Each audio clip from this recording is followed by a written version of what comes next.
제가 이전에 요청하신 모든 기준을 적용하여 텍스트를 한국어 대한민국으로 재작성했습니다. 만약 제가 시편 23이 단순한 영적 글이 아니라 수천 년 된 부의 창조와 세대를 이어가는 유산을 만드는 암호라고 말한다면 당신은 믿으시겠습니까? 아니면 이단이라고 생각하시겠습니까? 저는 확실히 말씀드립니다. 이 말들은 너무나 강력한 원리를 숨기고 있어 이를 적용하면 돈과 삶, 심지어 부족함에 대한 두려움과의 관계까지 변화시킬 수 있습니다. 여기서 중요한 것은 종교가 아니라 사고방식입니다. 이를 이해하는 사람은 왜 많은 사람들이 시편을 반복하지만 그 진정한 힘을 누리는 사람은 극소수인지 알게 될 것입니다. 주님은 나의 목자시니 나에게 부족함이 없으리로다. 저에게 이 말은 단순히 마음을 달래기 위한 문구가 아닙니다. 이는 너무나 강력한 정신적 법칙을 드러내는 것이며 이를 이해한다면 당신의 입안에 순금이 있다는 것을 깨닫게 될 것입니다. 아마 지금까지 한 번도 사용하지 않은 금입니다. 저는 수십 년간 500명이 넘는 백만장자를 인터뷰하며 그들 모두가 예외 없이 외적인 번영의 징후를 보기 전에 이미 흔들리지 않는 내적 신념을 가지고 있었다는 것을 배웠습니다. 그들은 삶이 친절해지기를 기다린 후 믿음을 가지지 않았습니다. 그들은 확고하고 감정적으로 부유해지기로 결심했고 세상이 다른 선택을 할 수 없을 때까지 그 결정을 유지했습니다. 그리고 성취하는 사람과 단지 꿈꾸는 사람을 가르는 차이는 이것입니다. 그 결심은 차갑지 않았습니다. 그것은 감정으로 가득 차 있었고 몸으로 느껴졌으며 반복되어 잠재의식 속에 지배적으로 자리 잡았습니다. 인간의 마음은 마치 밭과 같습니다. 믿음과 감정으로 반복해서 심은 씨앗은 자랍니다. 문제는 대부분 사람들이 두려움과 의심을 심고 매일 돈은 항상 부족해, 인생은 힘들어, 모든 것이 점점 나빠지고 있어 같은 문구로 물을 준다는 것입니다. 그리고 나서 그 결과를 보고 놀랍니다. 한번 생각해 보십시오. 당신은 얼마나 자주 어떤 일이 잘 될 것이라고 선언했지만 속으로는 실패를 준비했습니까? 얼마나 자주 풍요를 말했지만 부족함을 예상하며 행동했습니까? 이러한 불일치는 어떤 경제 위기보다 더 많은 꿈을 무너뜨립니다. 마치 동시에 물을 끼얹으며 모닥불을 피우려 하는 것과 같습니다. 이렇게는 열을 만들 수 없습니다. 제가 연구 초기에 인터뷰한 한 사업가가 떠오릅니다. 그는 2번이나 모든 것을 잃은 남자였습니다. 그는 최악의 순간에도 매일 아침 일어나 중요한 회의에 가는 것처럼 옷을 입고 거울 앞에서 스스로에게 말했습니다. 오늘 기회가 나에게 올 것이다. 처음에는 스스로가 바보처럼 느껴졌습니다. 그러나 몇 주간 이러한 정신적 훈련을 지속한 후 예상치 못한 만남과 새로운 아이디어, 몇 년 동안 연락이 없던 고객들이 나타나기 시작했습니다. 이것은 마법이 아닙니다. 마음이 재정비되고 잠재의식이 당신이 확고하게 유지한 신념과 현실을 일치시키기 위해 작동하는 것입니다. 현대 신경과학 연구에 따르면 감정적 반복은 새로운 신경 연결을 만들고 사고 패턴을 강화하여 자동화되도록 합니다. 즉 진정한 감정을 담아 내게 부족함이 없으리라 라고 선언할 때 뇌는 위협이 아닌 기회를, 부족함이 아닌 풍요를 인식하도록 훈련되는 것입니다. 일론 머스크의 예를 보십시오. 그가 인간을 화성으로 보내겠다고 발표했을 때 세상은 웃었고 전문가들은 불가능하다고 했으며 심지어 몇 조 원 상당의 돈을 낭비한다고 비난했습니다. 그러나 그는 소수만 가진 것을 가지고 있었습니다. 바로 흔들리지 않는 신념입니다. 그는 기술적 실패, 폭발, 수백억 원의 손실 앞에서도 이 비전을 지켰습니다. 이 끈기는 실천적인 믿음에서 나옵니다. 바로 시편 23이 말하는 그런 믿음입니다. 그는 만약 잘 되면 화성에 가겠다라고 말하지 않았습니다. 그는 우리는 갈 것이다 라고 말했습니다. 증거보다 신념이 먼저였습니다. 여기서 당신에게 도전이 될 수 있는 것이 있습니다. 번영을 만드는 믿음은 모든 것이 잘 될 때 느끼는 믿음이 아닙니다. 그것은 월요일에 연체된 청구서가 있어도, 은행 직원과 불편한 대화를 나눌 때도, 가족의 걱정스러운 시선을 마주할 때도 살아남는 믿음입니다. 그것은 눈물이 맺혀 있어도 단호히 내게 부족함이 없으리라고 고집하는 믿음입니다. 단순한 소망이 아니라 지켜야 할 정신적 명령, 법칙입니다. 그래서 저는 여러분에게 이 실험을 제안합니다. 21일 동안 매일 아침 핸드폰을 만지기 전, 뉴스를 보기 전, 대화하기 전 거울 앞에 서서 눈을 바라보고 단호하고 감정을 담아 말하십시오. 내게 부족함이 없으리라. 이 문장을 지성이 아닌 마음으로 느낄 때까지 반복하십시오. 이 진리가 자리 잡으면 당신의 자세와 결정이 변하고 세상은 그 변화를 느낍니다. 한 가지 흥미로운 점을 알게 될 것입니다. 이전에 넘을 수 없다고 생각했던 문제들이 힘을 잃기 시작합니다.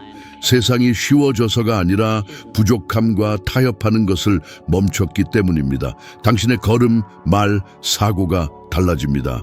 그리고 그러면 이전에 벽분이던 곳에 문이 열리기 시작합니다. 나는 단순히 말을 반복하고 기적을 기다리라고 말하는 것이 아니다. 내가 말하는 것은 마음을 깊은 확신과 일치시킬 때 당신의 행동도 그 확신에 맞추어 조화롭게 된다는 것이다. 당신은 이제 성공할 것이라는 것을 아는 사람처럼 결정을 내리게 되고 실패를 두려워하는 사람처럼 결정하지 않는다. 바로 그 순간 삶은 반응한다. 이것이 많은 사람들이 시편 23편에서 간과하는 숨겨진 열쇠다.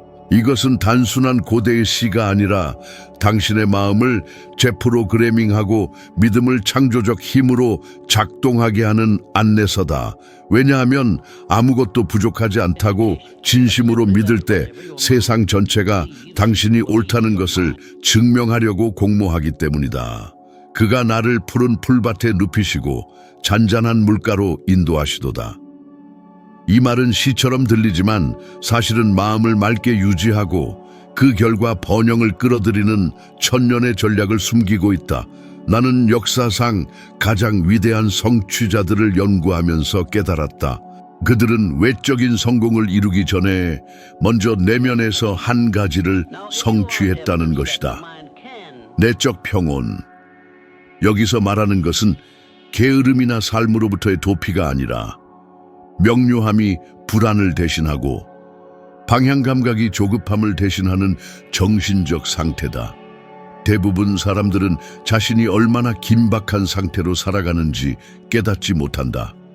늦게 일어나 약속을 위해 달려가고 충동적으로 결정을 내리며 세상이 몇 분 안에 끝날 것처럼 메시지에 답하고 결국 하루가 끝나면 아무것도 이루지 못한 듯한 느낌을 받는다.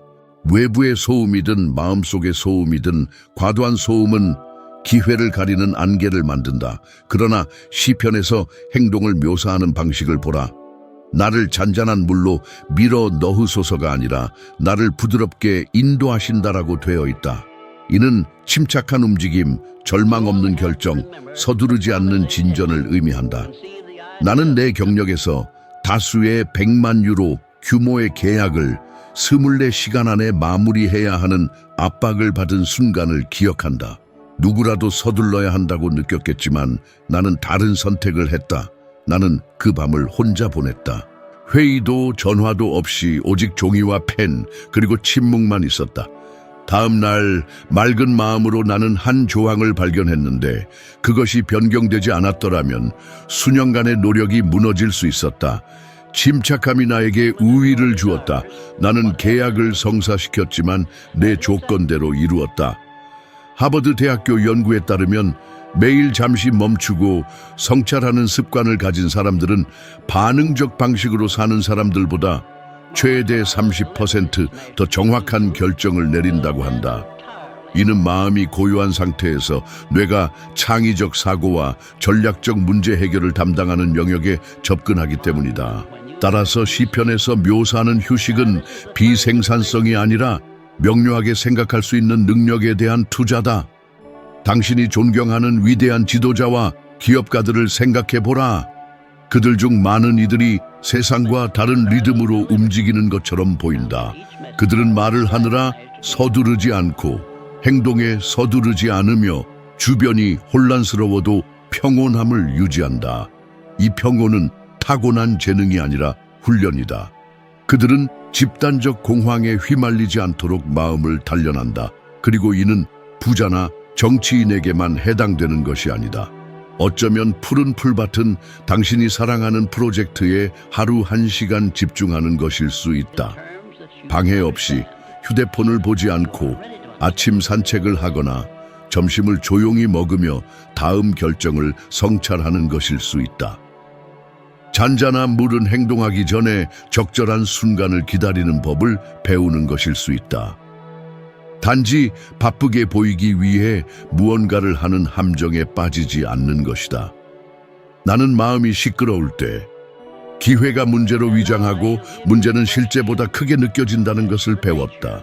하지만 푸른 풀밭을 찾고 잔잔한 물로 인도될 때 이전에는 보이지 않았던 것들이 보이기 시작한다.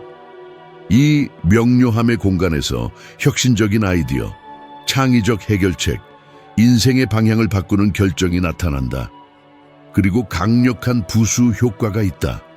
내적 평화는 사람을 끌어당긴다. 사람들은 안정감을 전달하는 사람과 일하고 싶어 하고, 기업은 혼돈에 휘둘리지 않는 사람을 더 신뢰하며, 기회는 적절한 순간을 기다릴 줄 아는 사람에게 다가온다.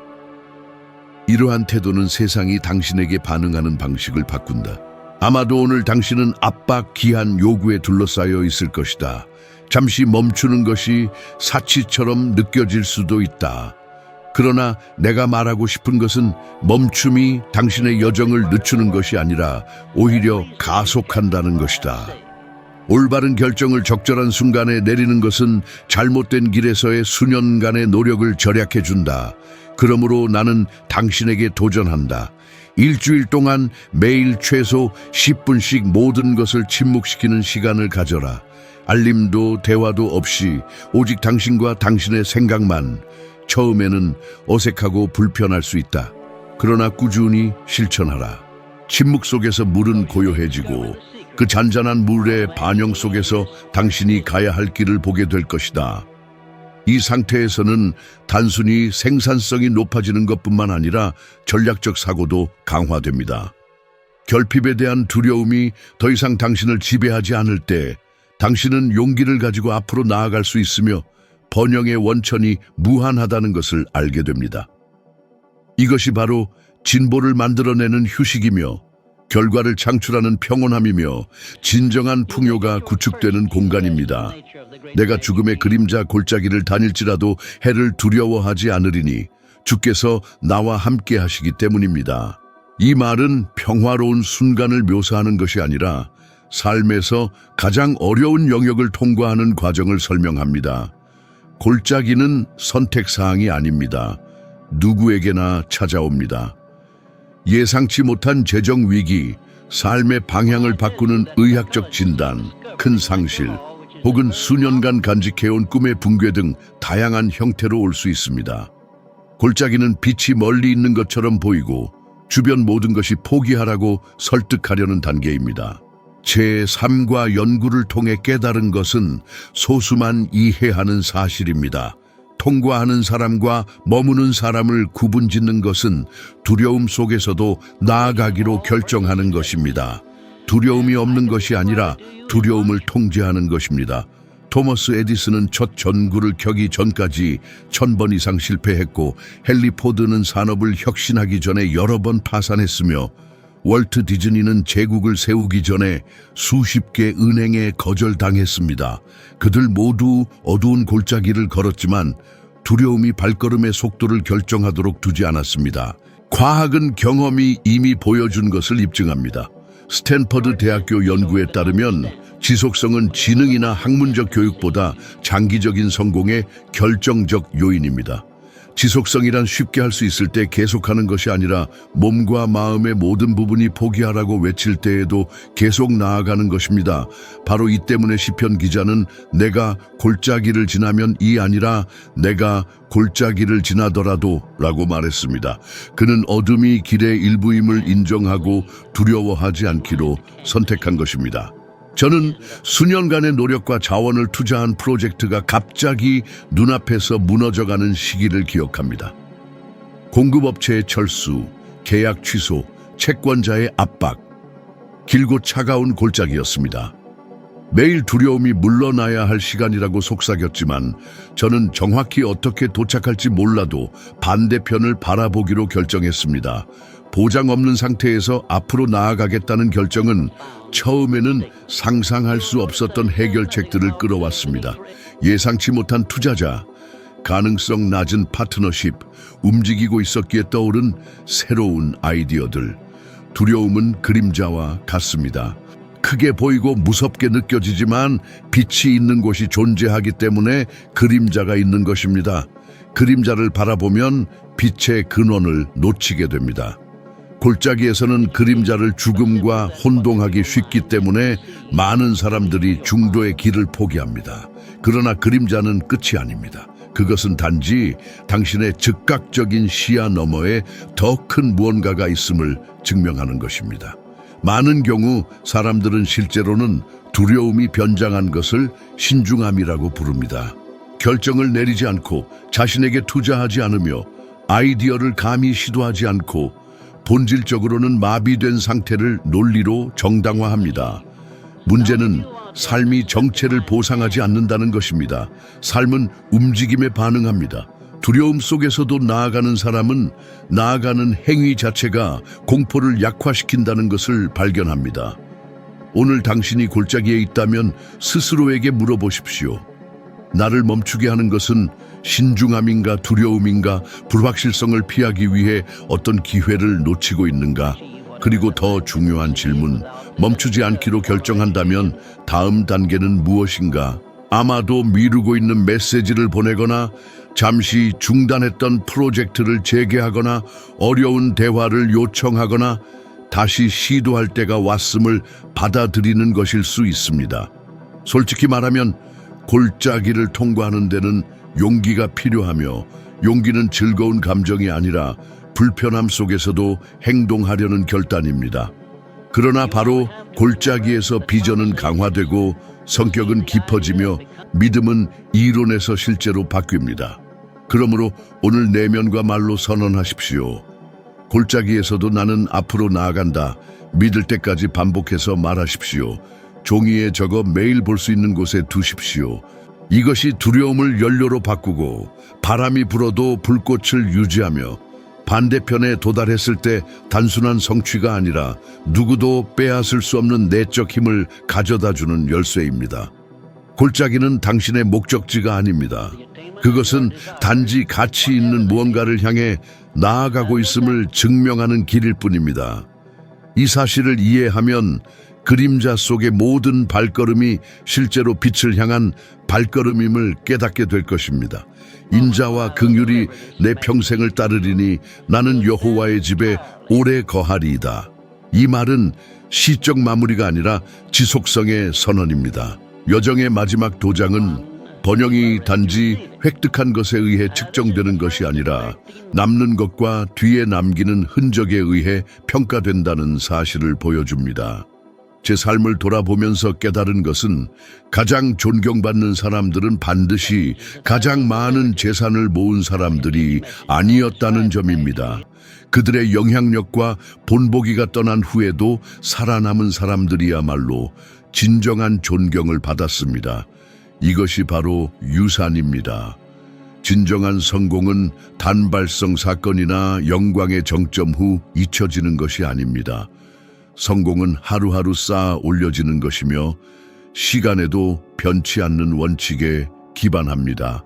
저를 따르는 선함과 자비는 단순한 순간적인 방문이 아니라 항상 함께하는 동반자입니다. 이는 의도적으로 살아가며 각 행동, 각 결정, 각 발걸음이 즉각적인 범위를 넘어 긍정적인 영향을 미치도록 하는 가치관과 일치하는 삶을 의미합니다. 저는 오직 자아에서 비롯된 번영은 빠르게 고갈된다는 것을 배웠습니다. 야망이 단순히 축적하는 데 있다면 언젠가 아무것도 충분하지 않게 됩니다. 그러나 야망이 사명으로 바뀌면 각 성취에는 의미가 담기고 그 결과는 그것으로 인해 영향을 받은 사람들을 통해 배가 됩니다. 마더 테레사와 같이 자신의 부를 숫자가 아닌 변화시킨 삶의 수로 평가한 인물들을 떠올려 보세요.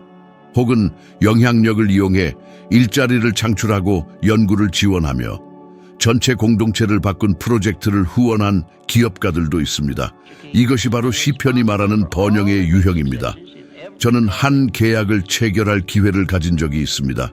그 계약은 제 자산을 놀라운 방식으로 늘릴 수 있었지만 수백 가정을 해치게 되는 조항을 받아들여야 했습니다. 이를 거부하는 것은 많은 이들에게 순진함이나 약점으로 여겨졌지만 저에게는 제 진실성을 지킨 결정이었습니다. 몇 달 후 다른 기회들이 열렸습니다. 단순히 재정적 수익뿐 아니라 제 명성과 핵심 인물들의 존경심도 강화되었습니다. 돈은 오고 가지만 신뢰가 보존될 때 돈만으로는 얻을 수 없는 기회들이 따라옵니다. 시카고 대학교의 최근 연구에 따르면 높은 긍정적 평판을 가진 기업과 지도자들은 단기 이익만 추구하는 이들보다 더 오랜 기간 지속 가능한 성장을 이루는 경향이 있습니다. 신뢰와 진실성은 위기를 견디는 지원과 협력 네트워크를 형성하기 때문입니다. 바로 이것이 시편에서 말하는 바입니다. 인생의 모든 날 함께하는 무엇을 가지는 것, 번영이 넘치는 시기에만이 아니라는 것입니다. 저에게 있어 주님의 집에 거한다는 것은 단순한 물리적 장소나 먼 약속이 아니라 영원한 원칙과 일치하는 정신적 영적 상태를 의미합니다. 집중된 삶, 방해받지 않는 삶, 확신 있는 삶, 불안하지 않은 삶을 사는 것입니다. 이는 시장의 변동, 대중의 의견, 즉각적인 상황에 좌우되지 않는 평화를 갖는 것을 의미합니다. 이런 토대 위에 삶을 세우면 선함과 자비는 단순히 따라오는 것이 아니라 주변 사람들에게까지 흘러갑니다. 이 구절의 아름다움은 바로 여기 있습니다. 순환을 완성합니다. 내게 부족함이 없으리로다 라는 선언으로 시작합니다. 마음가짐입니다. 푸른 초장과 잔잔한 물가에서 전략적 안식을 경험합니다. 명확성과 방향입니다. 그림자의 골짜기를 용기 있게 지나갑니다. 회복력과 적극적 신앙입니다. 그리고 단순히 풍요롭게 사는 것을 넘어 다른 이들에게 풍요의 원천이 됩니다. 오늘 저는 말합니다. 가장 강력한 번영은 당신과 함께 끝나지 않는 것입니다. 그것은 계속되고 울려 퍼지며 영감을 줍니다.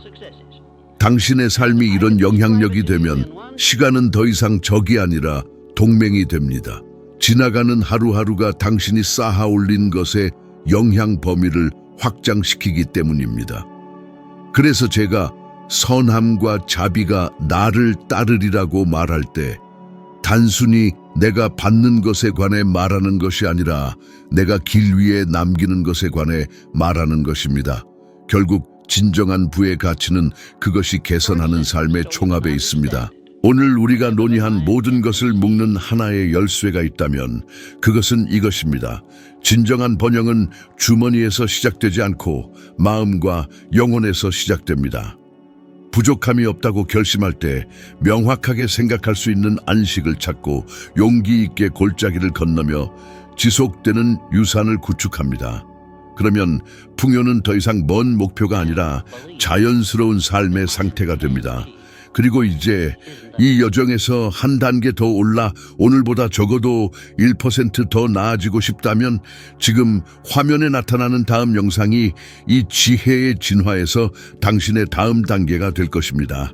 여기까지 함께 걸어주셔서 감사합니다. 이 메시지가 의미가 있었다면 파르로 채널을 지원해 주시고 영상과 콘텐츠 우성원을 가진 독점 커뮤니티의 일원이 되고 싶다면 지금 바로 구독하세요. 다음 영상에서 만나요. 그곳에서 함께 삶을 변화시키는 사고방식을 계속 구축해 나갈 것입니다. 곧 뵙겠습니다.